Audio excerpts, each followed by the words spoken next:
칼 융에 따르면 자기 파괴는 무의식 속에 억압된 그림자적 측면들에서 비롯되는 경우가 많습니다. 그림자는 사람이 받아들이지 못하고 억누르는 생각과 욕망의 총합입니다. 이 영상에서는 칼 융이 자기 파괴를 극복하는 방법에 대해 설명합니다. 1. 자기 파괴의 근원, 잠재의식과 그림자. 칼 융이 심리학에 도입한 가장 심오한 개념 중 하나인 그림자는 자기 파괴의 근본을 이해하는 데 중요한 출발점입니다. 융에 따르면 모든 사람 안에는 사회와 가족으로부터 받아들여지지 않고 억압되고 배제되는 측면이 있습니다. 이러한 측면들이 바로 성격의 어두운 면이라고 불리는 그림자입니다. 사람들은 이 그림자와 의식적인 관계를 맺지 않으면 그것을 부정하거나 억누르며 살아갑니다. 그러나 억압된 것은 사라지지 않습니다. 오히려 무의식 속에 축적되어 우리도 모르는 사이에 행동에 영향을 미칩니다. 바로 여기서 자기 파괴가 시작됩니다. 개인은 의식적으로가 아니라 그림자의 인도를 받으며 자신에게 해를 끼치는 선택을 합니다. 이 과정은 종종 죄책감, 무가치함 또는 부족함과 같은 감정과 얽혀 있습니다. 그림자 속에 억압된 욕망, 두려움, 질투 또는 분노는 다른 방식으로 표면화됩니다.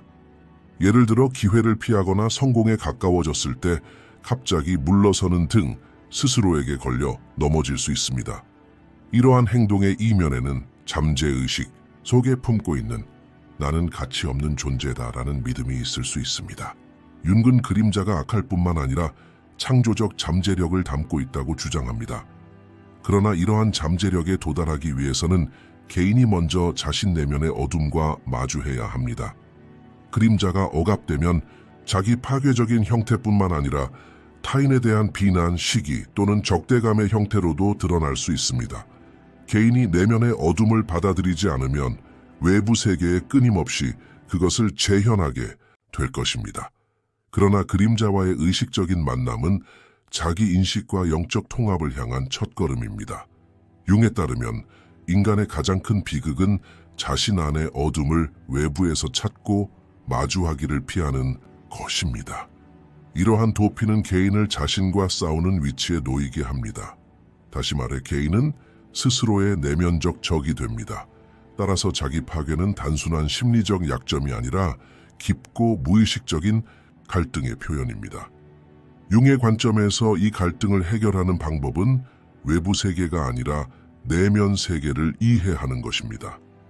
자기 파괴에 진정으로 맞서 싸우고자 하는 사람은 먼저 자신의 그림자와 마주하고 그것을 인식하고 그것을 자신의 의식적 자에 통합해야 합니다. 그림자와 우호적인 관계를 맺지 못하면 개인은 내면의 온전함을 이룰 수 없으며 같은 악순환을 반복하게 됩니다. 이 그림자에 맞서기, 용감한 첫걸음. 칼 융기 그림자에 맞서라는 권고는 심리적 자각뿐 아니라 심오한 도덕적 용기를 요구합니다. 사람이 내면의 어둠에 맞서기로 결심할 때 억압해온 욕망뿐 아니라 무시해온 책임과도 마주하게 됩니다. 그림자에 맞서는 것은 타인을 비난하는 것을 포기하고 자신의 내면에서 겪는 갈등의 근원을 찾는 것을 의미합니다. 융에 따르면 이 단계는 개인의 내면 진화에서 가장 중요한 전환점 중 하나입니다. 그림자는 불안한 감정뿐만 아니라 그 사람이 만들어낸 거짓 정체성을 위협하는 현실을 담고 있기 때문입니다. 이 과정에서 사람은 자신을 온전한 존재로 바라보도록 강요받습니다. 선하고 사랑스럽고 도덕적인 측면뿐 아니라 질투, 분노, 오만함, 연약함과 같이 사회적으로 거부되는 측면까지 받아들여야 합니다. 그러나 이러한 수용은 수동적인 복종이 아닙니다. 오히려 자신을 의식 수준으로 끌어올려 통제하는 방식입니다. 그림자에 맞서는 것은 또한 내면의 심판관과 맞서는 것을 의미합니다. 사람들은 종종 자신의 그림자를 인식하는 것을 두려워합니다. 수치심, 죄책감, 그리고 때로는 깊은 실망감이 함께하기 때문입니다. 융은 그림자를 억누르는 것이 그림자를 없애는 것이 아니라 오히려 더 복잡한 방식으로 우리 삶에 침투하게 할 뿐이라고 강조합니다. 그림자와의 건강한 관계는 개인이 자신에게 솔직해지는 것에서 시작됩니다. 이러한 솔직함은 사회가 강요하는 이상적인 자아상에서 벗어나 자신의 진실에 다가갈 수 있도록 해줍니다. 예를 들어 자신을 항상 타인에게 도움이 되고 자기 희생적인 사람으로 여긴다면 내면의 이기심이나 수동적인 분노를 받아들이는 것은 큰 위기를 초래할 수 있습니다. 그러나 이러한 위기는 바로 성장의 토대가 됩니다. 융의 그림자와 마주하는 것은 영혼의 빛을 비추는 것이다 라는 말은 이러한 내면의 혼돈이 궁극적으로 변화의 기회를 가져다 준다는 것을 시사합니다. 그림자와 마주하는 두 번째 중요한 측면은 이 과정에서 개인이 혼자 있어야 한다는 것입니다. 이러한 내면의 작업은 외부의 승인이나 지지로 자양분을 얻지 못합니다. 왜냐하면 개인은 외부 세계에 드러내는 자신의 이미지를 의식적으로 포기해야 하기 때문입니다. 이 고독은 일시적인 고립이 아니라 영혼이 스스로를 알아가는 과정입니다. 융의 분석 수행에서 자주 접하는 이 단계에서 개인은 먼저 자신 안에 있는 파편화된 자아를 인식하고 그 자아를 이해함으로써 온전함을 구축하기 시작합니다. 그림자에 맞서는 것은 개인이 자신이 누구인지 뿐만 아니라 자신이 될 수 있는 사람을 발견하는 열쇠입니다. 이러한 잠재력은 그림자에 내재된 창조적이고 직관적인 에너지를 알아차림으로써 드러납니다. 다시 말해 그림자는 어둠일 뿐만 아니라 변화에 필요한 연료이기도 합니다. 융의 가르침에서 개인은 자신의 그림자 속으로 내려가지 않고서는 자신의 자아, 즉 통합된 자아에 도달할 수 없다는 생각은 근본적인 원리입니다. 그림자에 맞서는 것은 수동적인 인식이 아니라 적극적인 내면의 혁명입니다. 이 단계는 개인이 자기 파괴의 악순환을 끊는 데 필수적입니다. 자신의 어둠을 보는 사람만이 그것을 통제할 수 있기 때문입니다. 그림자와 맺은 관계가 더욱 개방적이고 정직할수록 개인의 자유는 더욱 확장됩니다. 이러한 대면은 사람 내면의 파괴적인 경향을 변화시키고 자기 파괴적인 패턴을 해소하며 궁극적으로 더욱 진정한 삶을 구축할 수 있도록 해줍니다. 융의 심리학적 모델에 따르면 이러한 단계를 밟지 않는 사람은 결코 자신의 진정한 잠재력에 도달할 수 없습니다. 왜냐하면 자신과 갈등하는 사람은 삶과 평화롭게 지낼 수 없기 때문입니다. 3. 콤플렉스와 반복 패턴. 칼 융기 심리 구조를 이해할 때 가장 중요하게 여겼던 개념 중 하나는 콤플렉스였습니다. 그에 따르면 콤플렉스는 개인의 무의식 속에 축적되고 감정적으로 고조되는 생각들의 덩어리입니다. 이러한 덩어리는 종종 어린 시절의 경험이나 해결되지 않은 정서적 트라우마를 중심으로 형성됩니다. 콤플렉스는 개인의 영적 구조에서 일종의 자율성을 획득하여 의식의 통제를 벗어나 생각, 행동, 심지어 삶의 결정까지 지시할 수 있습니다. 융의 관찰에 따르면 사람이 반복적으로 실패한 관계에 빠지고 끊임없이 같은 실수를 저지르거나 비슷한 실망을 경험하는 것은 우연이 아닙니다. 이는 무의식에 뿌리 박힌 콤플렉스의 표현입니다. 사람은 이러한 순환에 휘말리게 되는데 콤플렉스는 정신적 에너지뿐만 아니라 감정적으로도 강력한 에너지를 지니고 있기 때문입니다. 이 에너지가 인지되지 않거나 해결되지 않으면 개인은 자동 조종 장치처럼 삶의 시나리오를 반복하게 됩니다. 이러한 이유로 융은 콤플렉스가 심리적인 매듭일 뿐만 아니라 우리의 운명을 형성하는 내적 힘이기도 하다고 강조합니다. 콤플렉스와 자기 파괴의 관계는 개인이 무의식적으로 그리고 종종 자신의 의지와 상관없이 자신의 삶을 해치는 행동을 반복하는 데 반영됩니다.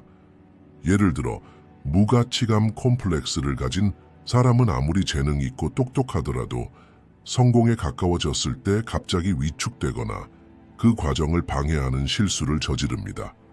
이러한 행동은 겉으로 보기에는 비논리적이거나 비이성적으로 보일 수 있지만 무의식적인 차원에서 나는 이런 자격이 없다라는 강한 내면의 믿음의 표현입니다.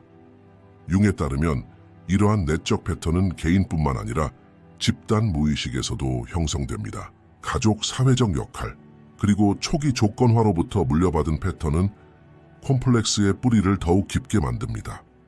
그러나 위험은 이러한 패턴의 존재 자체뿐만 아니라 이러한 패턴이 인식되지 않았을 때 만들어지는 맹목성애도 있습니다. 윤근 콤플렉스를 정신적 자석으로 봅니다. 무의식 속에 품고 있는 콤플렉스를 해소하지 않으면 삶은 그 콤플렉스를 끊임없이 촉발하는 사건과 사람들을 마주하게 됩니다. 이러한 악순환은 개인의 영적 발전을 가로막는 함정처럼 작용합니다. 바로 이 지점에서 융의 접근법은 콤플렉스를 감지하는 데 그치지 않고 해결책을 제시합니다. 콤플렉스를 인식하고 그것이 삶에 미치는 영향을 관찰하는 것이 치유 과정의 첫 단계입니다. 이를 위해서는 개인이 자신을 외부의 눈으로 바라보는 것, 즉 자기 인식을 발전시켜야 합니다. 그러나 융에 따르면 이러한 인식은 수동적인 관찰 상태가 아니라 무의식의 내용을 의식 수준으로 끌어올리는 용기입니다. 이 과정에서 개인은 정신 분석뿐만 아니라 꿈, 예술적 표현, 그리고 상징 작업을 통해 콤플렉스의 언어와 접촉해야 합니다. 콤플렉스는 사고의 차원뿐 아니라 상징적인 차원에서도 작용하기 때문입니다. 꿈에서 반복되는 이미지는 무의식에 해결되지 않은 주제를 상징적으로 드러내며 이러한 상징의 해소는 개인이 내면의 매듭을 푸는 데 도움을 줍니다. 이 시점에서 윤근 치료 과정을 의식적 자아와 무의식적 내용 사이의 일종의 대화로 정의합니다. 콤플렉스가 해소되면 개인은 반복적인 악순환에서 벗어나기 시작합니다. 이러한 자유는 행동적 명료성뿐만 아니라 실존적 명료성, 즉 삶과의 더욱 전체론적인 관계를 가능하게 합니다. 융에 따르면 영적 온전함은 이러한 내적 패턴을 인식하고 변화시킴으로써만 가능합니다. 자기 파괴의 근간이 되는 콤플렉스를 인식하지 못하면 개인은 진정한 자아에 도달할 수 없습니다. 각 콤플렉스는 의식적 자아와 무의식 사이에 분열을 만들기 때문입니다.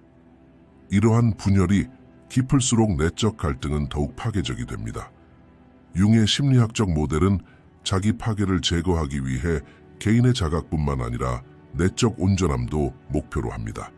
그리고 이러한 온전함으로 가는 길은 콤플렉스의 그림자를 통과합니다. 사이트 페르소나, 거짓 자아에서 진짜 자아로 칼 융의 심리학 체계에서 페르소나라는 개념은 개인이 사회와 맺는 피상적인 관계를 나타냅니다. 페르소나는 사실상 가면과 같습니다. 개인이 사회적 역할에 적응하고 인정받기 위해 쓰는 허구적인 자아입니다. 사회에서 자리를 얻기 위해 개인은 특정 기대에 부응하고 인정받고 배제되지 않기 위해 내면의 자아를 숨김으로써 외부 세계에 적합한 인격 쇼케이스를 만듭니다. 이 쇼케이스는 처음에는 적응의 수단일 뿐 완전히 기능 장애를 일으킨다고 할 수는 없습니다. 그러나 윤기 강조하는 가장 중요한 위험은 개인이 이 가면과 동일시하는 것입니다. 다시 말해 시간이 지남에 따라 자신이 누구인지 잊고 자신이 어떤 사람이 되어야 하는지에만 집중하게 되면 페르소나의 그늘 속에서 살기 시작합니다. 이러한 상황은 더욱 복잡하고 은밀한 형태의 자기 파괴를 초래합니다. 개인은 거짓 자아의 경계 안에 머물면서 자신의 진정한 욕구, 욕망, 두려움을 억누르고 타인의 기대에 맞춰 삶을 형성하기 때문입니다. 이러한 억압 상태는 장기적으로 영적 갈등, 방향 감각 상실, 만성적인 불만족, 그리고 의미의 위기로 나타납니다. 페르소나와 동일시되는 사람은 종종 무언가 잘못되었다고 느끼지만 그 잘못을 말로 표현할 수 없습니다. 그가 외부 세계에 보여주는 자아는 매우 받아들일 만한 책임감 있고 성공적이며 조화롭고 사랑스러운 것처럼 보이기 때문입니다. 그러나 이러한 피상적인 수용은 내면 세계의 깊은 공허함을 만듭니다. 그는 내면에서 들려오는 목소리가 자신을 방해한다고 느끼지만 그 목소리의 근원을 알아낼 수 없습니다. 바로 여기에서 융의 가르침이 작용합니다. 페르소나는 영적 발전의 첫 단계이지만 마지막 단계는 아닙니다. 진정한 자에 도달하고자 하는 사람은 이 가면의 의문을 제기하고 어떤 역할이 진정으로 자신에게 속하는지, 어떤 역할이 사회적 조건에 의해 자신에게 고정되어 있는지 구별해야 합니다. 진정한 자에 도달하는 것은 가짜를 인식하고 그것에서 자유로워지는 것을 통해서입니다. 페르소나에서 벗어나는 것은 개인이 자신의 본질을 인식하는 과정입니다. 이 과정에서 사람은 먼저 자신이 아닌 것을 발견합니다. 사회가 인정하는 가면이 벗겨지면서 그 아래에 숨겨진 정체성에 연약하고 날 것 그대로의 면모가 드러납니다. 개인은 이러한 면모들을 직시하지 않고도 자신을 안다고 생각하지만 실제로는 자신의 역할만을 알고 있습니다. 가장 은밀한 자기 파괴의 형태 중 하나가 바로 여기에 있습니다. 거짓 자아를 보호하기 위해 자신의 진정한 잠재력을 억누르는 것입니다. 나는 바로 이런 사람이다 라고 말하며 스스로 쌓아 올린 정체성을 넘어서는 것을 두려워할 수도 있습니다. 그러나 윤게 따르면 자신을 고치는 대신 자신을 해체하는 되는 용기가 필요합니다. 이러한 해체는 처음에 개인에게 불확실성과 불안함을 안겨주기 때문입니다. 하지만 이러한 불확실성은 영적 성장에 내재되어 있습니다. 진정한 자아는 쉽게 얻을 수 있는 대상이 아니라 내적인 구성 과정입니다. 그리고 이 과정은 거짓 자아의 해체에서 시작됩니다. 페르소나를 벗어던지고 진정한 자아로 돌아선 개인은 이제 외적인 승인보다는 내적인 진실성을 가지고 행동하기 시작합니다. 이러한 변화는 자기 파괴의 가장 근본적인 원인을 무력화합니다. 개인은 더 이상 다른 누군가로 축소되거나 숨기거나 변신할 필요가 없기 때문입니다. 영혼이 자신의 진실과 마주할 때 더 이상 방어 기제가 필요 없습니다. 전쟁은 끝났기 때문입니다. 융에 따르면 개인의 주된 임무는 사회가 자신을 바라보는 사람이 되는 것이 아니라 자신의 본성이 부르는 사람이 되는 것입니다. 이 부름에 귀 기울이면 진정성뿐 아니라 내면의 평화와 의미의 문이 열립니다. 페르소나는 한때 필요했을지 모르지만 영적 발전을 위해 영원히 짊어져야 할 짐은 아닙니다. 가면을 벗고 연약해 보이는 대가를 치르더라도 진실한 사람이 되는 것은 윤기 자기 셀프라고 부르는 것, 즉 통합된 자에 도달하는 데 필수적입니다. 그리고 이러한 온전함은 자기 파괴의 해체에서 전환점이 됩니다. 거짓된 자아가 해체될 때 자아는 말하기 시작합니다. 5. 개별화, 자신의 잠재력을 발견하는 과정. 칼 융의 심리학적 사고의 핵심인 개별화 과정은 개인이 자신의 온전함에 도달하고 자신의 진정한 본성을 인식하며 내면의 모순을 극복하는 여정입니다. 이 개념은 개인적 발전에만 국한된 진화가 아닙니다. 윤게 따르면 개별화는 개인의 의식적 측면과 무의식적 측면을 모두 통합하여 자기 셀프라고 부르는 중심자에 도달하는 것을 의미합니다. 자기 파괴의 근본적인 원인 중 하나인 내면의 분열이 이 과정의 주요 원인입니다. 삶의 특정 단계에서 왜 나는 항상 같은 실수를 저지르는가? 왜 내 안에 저항이 있는가? 왜 행복해야 할 때 스스로를 억제하는가? 와 같은 질문에 직면하게 되면 실제로 무의식과 의식적 자아 사이의 갈등과 마주하게 됩니다. 융에 따르면 개인화는 양측의 존재권을 인정하고 화해시킴으로써 이러한 갈등을 맹목적인 전쟁으로 치닫지 않고 해결하는 과정입니다. 개인은 이러한 과정을 통해 더 자유로워질 뿐만 아니라 더욱 진정한 존재가 됩니다. 개인화 과정은 편안하고 익숙한 것을 넘어서는 것을 요구합니다. 사람들은 사회의 기대에 맞추어 형성된 페르소나 뒤에 숨어 사는 데 익숙하기 때문입니다. 윤게 따르면 진정한 자아에 도달하기 위해서는 이러한 사회적 가면을 하나하나 벗고 그 아래에 숨겨진 원초적인 본성, 모순적인 측면, 심지어 어두운 면까지도 받아들여야 합니다. 융은 개인이 이러한 내면의 정직함을 통해서만 자신의 본성에 맞는 삶을 살 수 있다고 주장합니다. 왜냐하면 개인이 자신에게서 소외됨에 따라 영적인 균형을 잃고 이러한 불균형은 시간이 지남에 따라 심리적 문제나 끊임없이 반복되는 실패로 이어질 수 있기 때문입니다. 개인화는 단순히 내향적인 분석이 아니라 외부 세계와 맺어진 관계의 질 또한 변화시킵니다. 진정한 자에 접근하는 개인은 더 이상 외부의 승인이나 안내에 의존하지 않습니다. 그들은 내면의 나침반에 따라 결정을 내리고 자신의 가치관과 부합하는 생활 방식을 개발합니다. 이는 자기 파괴의 기반이 되는 불안, 죄책감, 무가치함, 부족함의 감정을 약화시킵니다. 개인은 이제 자신의 중심에서 행동하기 때문입니다. 융의 언어로 자아에 도달하는 것은 개인의 내면을 통합하는 것일 뿐만 아니라 자신의 영적 운명에 충실하는 것입니다. 사람이 본성에 반하는 삶을 살면 아무리 성공적이고 사랑받고 조화롭다 하더라도 내면의 공허함을 피할 수 없습니다. 이 공허함은 자기 파괴가 자라나는 가장 비옥한 토양입니다. 그러나 개인화된 개인은 내면의 온전함을 확립했기 때문에 끊임없이 자신을 약화시킬 필요성을 느끼지 않습니다. 더 이상 싸우고 있는 내부의 적이 없기 때문입니다. 적은 오래전부터 아군이 되었습니다. 꿈, 상징, 원형, 그리고 창의적인 표현 수단은 이 여정에서 중요한 역할을 합니다. 윤근 개인화, 과정이 의식적인 노력으로 뒷받침되어야 하며 무의식의 상징 언어를 이해하는 것이 이 과정에서 필수적이라고 주장합니다. 개인은 자신의 꿈을 분석함으로써 자신의 내면 세계에서 무슨 일이 일어나고 있는지 볼 수 있습니다. 그림, 글쓰기, 음악과 같은 창의적인 수단을 통해 무의식으로 통하는 문을 열 수 있습니다. 이러한 수단은 통찰력을 제공할 뿐만 아니라 개인의 영적 에너지를 해방시킵니다. 이 에너지는 더 이상 자기 파괴가 아닌 창조, 구축, 그리고 변형으로 향합니다. 왜냐하면 개인화는 자기 인식의 과정일 뿐만 아니라 자아 실현의 과정이기 때문입니다. 윤기 강조했듯이 개인의 가장 깊은 목적은 절대적인 평화가 아니라 의미 있는 온전함입니다. 이 온전함은 개인이 자신의 어두운 면과 밝은 면을 조화시키고 과거와 화해하며 미래를 자유롭게 만들어갈 수 있는 의식 수준을 나타냅니다. 칼 융에 따르면 개인화는 자기 파괴에 대한 해독제입니다. 자기 파괴는 사람이 자신의 본성으로부터 소외될 때 발생하기 때문입니다. 개인화는 이러한 소외를 종식시키는 변형입니다.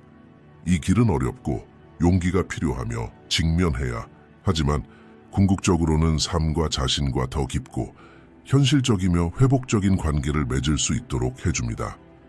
진정한 잠재력은 거짓된 정체성이 아니라 내면의 온전함에서 비롯됩니다. 윤기 말했듯이 우리는 자신의 그림자와 마주하지 않고서는 자신의 빛을 찾을 수 없습니다. 히로스톤 꿈의 인도, 잠재의식의 언어. 칼 융에 따르면 꿈은 영혼이 의식과는 별개로 자신을 표현하는 가장 강력한 도구 중 하나입니다. 현대 심리학과는 달리 그는 꿈을 단순히 억압된 욕망의 표현으로 보지 않습니다. 그는 꿈을 개인의 무의식과 의식 사이의 일종의 대화로 받아들입니다. 자기 파괴와 같은 깊고 무의식적인 행동 패턴은 개인의 무의식에 뿌리를 두고 있기 때문에 깨어있는 마음으로는 쉽게 알아차리지 못합니다. 그러나 꿈은 이러한 보이지 않는 것을 보이게 할 수 있는 잠재력을 가지고 있습니다. 꿈은 은유, 상징, 원형, 감정을 통해 무의식의 언어로 직접적으로 이야기하기 때문입니다. 융의 독특한 꿈 분석 접근법은 개인이 내면 세계에서 억압했거나 인지하지 못하는 요소들을 드러내는 것을 목표로 합니다. 바로 이러한 이유로 꿈은 자기 파괴의 근원을 이해하고 변화시키는 데 있어 독특한 지침이 됩니다. 꿈에서 자주 마주치는 반복적인 이미지, 불안한 상황 또는 상징적 사건은 억압된 콤플렉스와 해결되지 않은 갈등의 전조입니다. 만약 어떤 사람이 꿈에서 끊임없이 같은 장소로 돌아가거나 같은 사람에게서 도망치거나 같은 상황에 대처하지 못하는 모습을 본다면 이러한 반복적인 주제는 야간 수면뿐 아니라 일상생활에서도 나타나는 자기 파괴의 악순환을 상징합니다. 윤근 이러한 이미지를 문자 그대로 해석하는 것이 아니라 다층적인 상징으로 해석할 것을 제안합니다. 예를 들어 꿈에서 무너지는 집은 물리적 구조의 붕괴뿐만 아니라 개인이 스스로 구축해온 심리적 구조가 흔들리거나 더 이상 유효하지 않다는 사실을 상징합니다. 이러한 상징적 메시지는 개인이 왜 자신을 억제하는지, 어떤 두려움과 무의식적 믿음을 가지고 행동하는지 보여줄 수 있습니다. 꿈의 언어는 직접적이지는 않지만 직관적 이해를 발달시킨 사람에게는 분명히 방향을 제시합니다. 윤게 따르면 꿈에 담긴 원형적 이미지, 영웅, 그림자, 현자, 어머니, 아이 등은 개인의 영적 발달 단계와 잠재적 변화를 나타냅니다. 이러한 이미지는 종종 개인이 아직 알아차리지 못한 삶의 측면을 상징합니다. 꿈에서 어두운 숲에서 길을 잃은 아이를 만난다면 이는 단순한 어린 시절의 기억이 아닙니다. 어쩌면 무의식이 자신의 버려진 내면의 아이, 보호받지 못하고 방치된 감정과 마주해야 한다는 외침일지도 모릅니다. 이러한 대립에서 벗어나려는 노력으로 인해 자기 파괴가 종종 발생한다는 점을 고려할 때 꿈이 그러한 메시지를 전달하는 것은 단순한 우연이 아닙니다. 영혼은 사람이 변화하기를 바라며 이러한 변화의 문은 꿈에서 종종 열립니다. 융의 말을 빌리자면 꿈은 우리를 우리가 모르는 무언가로 데려갑니다. 하지만 이 미지의 세계가 바로 우리가 누구인지 보여줍니다. 꿈 분석의 가장 중요한 단계는 해석이 외적인 것이 아니라 내적인 것이라는 점입니다. 융의 접근 방식에서 각 꿈은 그 사람에게 고유합니다. 따라서 꿈, 속 상징은 보편적인 의미를 지니지만 개인의 삶에서 그 상징과 대응하는 것들은 독특해야 합니다. 동일한 상징이 어떤 사람에게는 트라우마를 불러일으키는 반면 다른 사람에게는 희망찬 변화를 예고하는 것일 수도 있습니다. 이러한 이유로 꿈 작업은 기계적인 해석보다는 직관적인 내면의 발견을 요구합니다. 윤근 내담자들에게 꿈 일기를 쓰고 상징을 그림으로 표현하며 꿈과 대화를 나누도록 권장합니다. 이러한 창의적인 과정 덕분에 개인은 무의식의 메시지를 이해할 뿐만 아니라 동시에 이러한 메시지를 이해하고 변형하기 시작합니다. 이러한 작업 과정을 통해 개인은 자기 파괴적인 자동적인 패턴을 깨닫고 내면 세계와 더욱 조화로운 삶을 구축할 수 있습니다. 꿈은 또한 개인이 미래에 겪게 될 심리적 단계를 직관적으로 예측할 수 있습니다. 윤기 전망 기능이라고 부르는 이러한 측면은 꿈이 과거의 트라우마뿐만 아니라 잠재적인 미래의 발전에 대한 정보도 제공한다는 것을 시사합니다. 이러한 측면에서 꿈은 해결책을 찾는 길잡이일 뿐만 아니라 방향을 제시하기도 합니다. 자기 파괴의 가장 은밀한 형태인 자기 파괴는 대개 내면의 인도에 귀 기울이지 않는 것과 관련이 있습니다. 그러나 꿈은 개인의 진정한 여정에 대한 단서를 담고 있습니다. 이러한 단서를 진지하게 받아들이고 이해함으로써 영적인 온전함으로 가는 길이 열리고 자신의 잠재력을 발휘하지 못하게 하는 무의식적인 장애물을 깨닫게 됩니다. 꿈을 통해 개인은 자신에게로 돌아가고 어둠 속에서 빛을 찾고 그림자와 화해하는 방법을 발견합니다. 잠재의식의 언어는 침묵하지만 꿈을 통해 이야기합니다. 그리고 이러한 대화는 내면의 변화를 향한 가장 진실되고 단순한 지침입니다. 7. 내면의 조화, 자기 파괴 대신 창조적인 힘. 칼 융의 심리학 체계에서 인간 본성은 갈등과 억압뿐 아니라 변화의 잠재력으로도 정의됩니다. 윤게 따르면 모든 개인은 창의성의 원천, 즉 질서를 확립하고 의미를 만들어내는 힘을 가지고 있습니다. 그러나 이러한 잠재력은 내면의 조화 없이는 실현될 수 없습니다. 내면의 조화는 개인의 의식적인 자아와 무의식 사이에 화해를 이루는 것이며 이는 또한 자기 파괴의 근원을 제거하는 것을 의미합니다. 자기 파괴는 종종 억압된 욕망, 마주하지 못한 두려움, 그리고 인식되지 않은 그림자의 측면들의 간접적인 표현입니다. 이러한 상황에 대한 융의 해결책은 억압하거나 전쟁을 벌이는 것이 아니라 대화하고 경청하고 내면의 부분들 사이에 균형을 이루는 것입니다. 내면의 균형이 확립되면 개인은 더 이상 자신의 반대되는 것과 싸울 수 없게 되고 그것과 함께 창조할 수 있기 때문입니다. 이러한 창조의 상태는 자기 파괴를 대체할 수 있는 가장 강력한 힘, 즉 의식적이고 독창적이며 변화시키는 창조적인 에너지입니다. 내면의 조화는 개인이 자신의 모든 정신적 측면을 인식하고 수용함으로써 달성될 수 있습니다. 융기 자기라고 부르는 정신적 온전함은 이러한 측면들이 함께 어우러져 조화롭게 작용하는 존재 상태를 나타냅니다. 여기에는 선하고 덕이 있고 사회적으로 용인되는 측면뿐만 아니라 우리가 두려워하고 배제하고 억압하거나 원치 않는 측면도 포함됩니다. 자기 파괴는 이러한 억압된 부분들이 스스로를 드러내도록 선택하는 파괴적인 표현 방식입니다. 그러나 내면의 조화는 이러한 부분들의 적대적인 태도를 취하는 대신 그것들을 이해하고 체계에 통합하는 데 기반한 접근 방식입니다. 이러한 방식으로 개인은 심리적으로 통합될 뿐만 아니라 더욱 창의적이고 생산적이며 심오한 자기 경험에 도달합니다. 융은 이 상태를 성격의 개별화와 그 내면의 중심에 안착하는 것으로 정의합니다. 내면의 부분들이 더 이상 서로에게 낯선 존재가 아닐 때 개인은 더 이상 내적 갈등에 에너지를 소모하지 않습니다. 그는 이 에너지를 창조적인 표현으로 변형하고 이끌고 전달합니다. 융의 접근 방식에 따르면 창조적 힘은 단순한 예술적 산물일 뿐만 아니라 삶의 모든 영역에서 더욱 독창적이고 진정한 결정을 내릴 수 있는 능력이기도 합니다. 자기 파괴는 개인이 자신의 진실이 아닌 두려움이나 사회적 기대에 따라 살아갈 때 발생합니다. 이로 인해 개인은 내면의 목소리를 억누르고 시간이 지남에 따라 자신의 가치를 부정하게 됩니다. 내면의 조화는 이 억눌렸던 목소리를 다시 들을 수 있게 합니다. 개인이 자신의 가치관, 욕망, 경계, 꿈을 명확히 하게 되면 더 이상 자신에게 장애물이 되지 않고 오히려 길을 인도하는 존재가 됩니다. 이는 자기 파괴와의 근본적인 단절을 의미합니다. 자기 파괴는 개인이 자신을 믿지 못할 때 번성하기 때문에 창조적 힘은 이러한 믿음을 재건할 때 탄생합니다.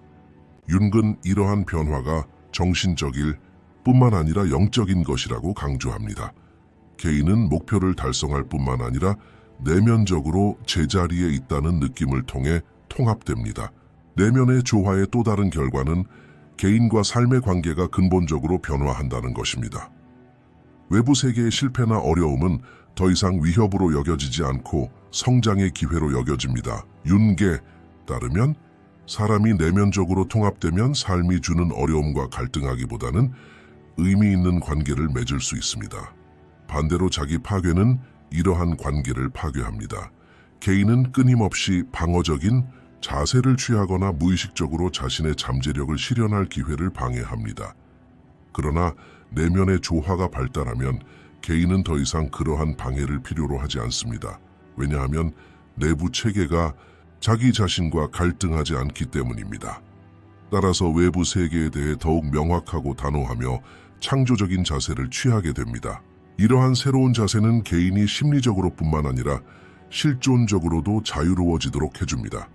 자기 파괴에 맞서기 위한 칼 융의 궁극적인 제안은 내면의 조화입니다. 이러한 조화는 억압이 아닌 이해를 통해, 무시가 아닌 포용을 통해, 두려움이 아닌 직면하고 창조함으로써 달성됩니다. 내면의 갈등을 해결함으로써 방출되는 정신 에너지는 더 이상 파괴적인 것이 아니라 건설적인 힘이 됩니다. 이 힘은 개인이 더욱 의미 있고 독창적이며 더욱 전체론적인 방식으로 삶을 살 수 있도록 합니다. 융의 말에 따르면 영혼의 가장 위대한 임무는 자신에게 충실하는 것입니다. 그리고 이러한 충실함은 자기 파괴로부터 해방되는 기반이 됩니다. 내면의 조화가 이루어지면 개인은 더 이상 자신의 잠재력에 대한 적이 아니라 가장 강력한 동맹이 됩니다. 그리고 이러한 변화는 단순한 심리적 성취가 아니라 영적인 깨달음입니다. 이 영상에서는 칼 융의 자기 파괴에 맞서 싸우는 방법에 대해 이야기했습니다. 더 많은 콘텐츠를 보시려면 저희 채널을 구독해 주세요. 결제를 통해 저희를 후원하고 싶으시다면 가입 버튼을 클릭하여 회원이 되실 수 있습니다. 다음 영상에서 만나요. 감사합니다.